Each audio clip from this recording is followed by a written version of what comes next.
Renowned landscape architect Vicki Estrada designed some of the most iconic places and spaces in San Diego. She authored the Balboa Park Master Plan 33 years ago and says the park is in her DNA.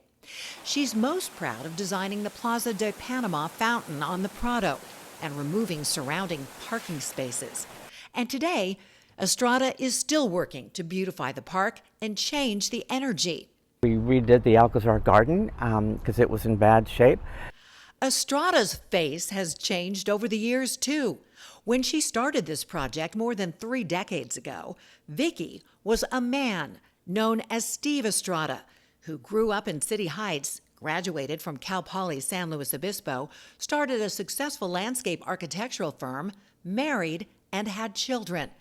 It was a fairly normal life, with his wife tolerating his occasional cross-dressing. But in 2006, Steve finally refused to continue the facade.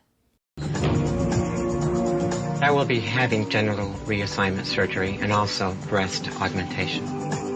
The procedures took place at Mount San Rafael Hospital in Trinidad, Colorado, and Vicki was born.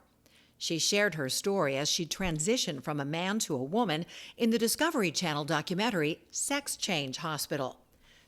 What if one morning you woke up, you look in the mirror getting ready to work, and you go, oh, and you're the woman in this picture, and looking back, you're a man. Would that kind of freak most of you out a little bit? That feeling, how would you feel if that happened? That's what transgender people feel. Vicki says she knew in elementary school she wanted to be a girl. When she finally transitioned decades later, her 25-year marriage had already ended, but new relationships blossomed. And for the past 15 years, Vicki has been married to Linda, another transgender woman. Let's talk about what you are. You were a biological man that transitioned. You're a transgender woman who is married to a transgender woman, so that makes you a lesbian. I don't define myself. I have friends who immediately, hi, I'm so-and-so, I'm transgender. I don't do that. I will say I'm a landscape architect, I'm a vegetarian, I'm all this, I'm a parent who just happens to be transgender. It doesn't define me as a person. I just happen to be who I am. I just want to be a woman, and I had to go through that period, that transition period in between. When I was 10 years old, I remember my mom saying, Stevie, which was my name, make a wish. And for some reason, that was the first time I wished I was a little girl. And that scared the heck out of me. I didn't tell anybody till I was 53 years old. If you're really transgender, it's not a choice. It's something that's part of you. The world, the biological world isn't, in humans, isn't black or white. There's a lot of in between, right? So when I was 53 years old, something happened after being married 25 years. My wife kind of wanted a more, quote, a normal husband. So I got divorced. And a few years after that, I actually went to a conference in Atlanta. It was called Southern Comfort. And I had a therapist at the time who said, no, don't go. If you go, Vicki, you're going to lose your job. You're going to lose your clients. Your kids, you're going to lose your family, because that happens to a lot of her patients. And the reason I had a therapist is because I had to get her to sign a letter to approve my surgery. Up until that conference, I only got to be a girl for 2 or 3 hours at a time. I would dress up at night and go out, with friends in a couple of bars. And what changed? What about the conference made you I realize? got to be a woman for 5 days straight. And then I realized on the way back that, no, this is not just a fetish. This is not just a feeling. This is who I am. What was the reaction to your decision to become a transgender woman? How did your children react? They were incredibly supportive. I remember calling my daughter when she was driving home. She's a 3rd grade teacher up in Pleasanton. To Felicia, are you driving? What's wrong? You better pull over. And I said, your mom and I are getting a divorce. And when my parents told me that was one of the hardest things that you ever hear. And I said, well, she goes, why, Papa? Why, Papa?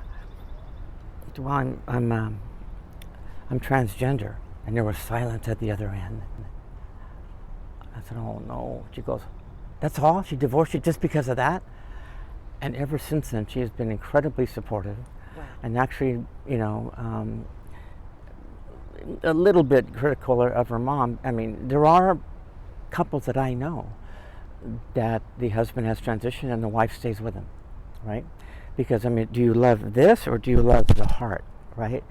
So, and that's a tough choice. I mean, if my wife would have wanted to be a man, I don't know what I would have done. It's a tough thing. What about your employees, the people that you Well, work and with? my parents. Your Let me parents. talk about the Yeah. parents first. My mom didn't speak to me for a year. That was really hard. And then my mom and dad were divorced. And when I told my dad, he said, well, mijo. That's the last time he said mijo. Ever since then it was mija, right? Because life is too short, you deserve to be happy. And he never once questioned that after that, once questioned that. So my dad was very supportive. My mom, and when I ended up remarrying, and I married another transgender woman, for a number of reasons, I didn't know that was going to happen, because frankly it is hard. I thought I was going to be with a man, but at what point do you tell a man, I used to be a man too, because most men will go, what the hell? Right? And I know a lot of people who've gotten beat up at that point. Well, there are two ways to win a war. One is you bomb the heck out of them, you go in. The other one is you slowly infiltrate. And you gradually change their minds and they go, oh.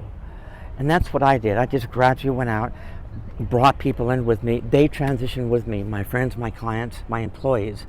None of my employees, you know, they were fine with it. Maybe deep down they were a little bit, you know, this is pretty weird, but I did not sense that from anybody. There's so many differences. I could spend an hour with you telling what the differences are between men and women. Estrogen is pretty powerful. How did the new estrogen in your new body change your creativity and change your work? I perceive spaces differently than I did before. Because as a male, I don't want to get the males mad at me, but they tend to be very, you know, I mean, it comes back from old evolutionary times that they were the hunters and, you know, bam, bam, bam, they just had to react quickly. I really think that the way that men go through life, go through design, you know, say for example, you're a male designer architect, they tend not to look at the big picture as much. But I can tell you as a woman, and the women landscape architects that I know are very much the same way. They look at things differently. I swear I see colors that I didn't really realize were around before. So has it affected my design? I think yes. I think they're softer. They're not quite so, you know, masculine, whatever that means design-wise. The surgery, the transition surgery, the reassignment Yeah. surgery, what was that like? Was that grueling? Did it take years? You know what it's called now? It's gender corrective surgery, so it corrects. So, and that was in 2006. It was a very hard year for me because not only did I have the gender corrective surgery, and I had breast implants, but I also had facial feminization surgery. That was the tough one because I had very male features. You know, male have this bone that goes across between both of the eyes, and like when you take a picture of a man, there's a shadow there. You take a picture of a woman, the shadow's not there. So I went to Boston Medical Center.